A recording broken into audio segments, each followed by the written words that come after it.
आं आरो दा मा होनबावनो रायजो राजाफोर आंनि फिसालायाबो दा फरायफुनायमोन दा आरो बेमाराबो जाना फैबाय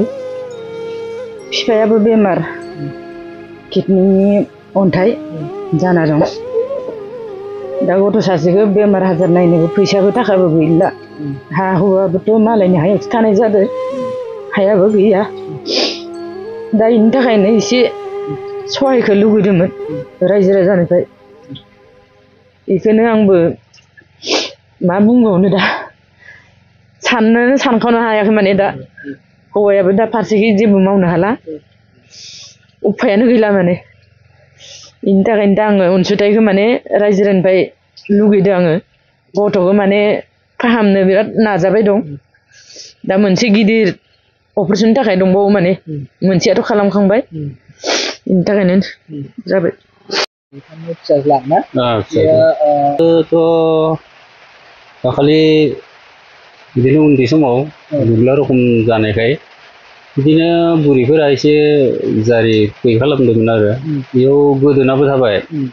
थायै थायै थायै थायै थायै दा नै बैसोआ 7 बोसोर जाबाय आरो बे 7 बोसोर समाव माने नैबावैसो ओंखारगारबाय ओंखारनायाव थाबनो आल्ट्रासाउन्ड खालामहैबाय माबा माबि साननानै जानाय नंलालै होननानै आल्ट्रासाउन्ड खालामहैबाय आरो आल्ट्रासाउन्ड खालामहैनायाव ओंखारबाय माने किडनिकानो हामखाया मुलि सुलिबो हरखायाखै ओमफ्राय आरो बेलेग डाक्टरनावबो इनावबो सोंना नायहैबाय बेबो एखेखौनो बुंदों माने मेडिकेल कलेज आसाम मेडिकेल कलेजाव लिरना हरखादों माने डाइरेक्टनो पेडियाट्रिक सार्जारि होननानै बेयाव लाना थांबाय आरो 11 अक्ट'बर बैसोआ बेसेसो बैसो 7 बोसोर फरायबाय दंमोन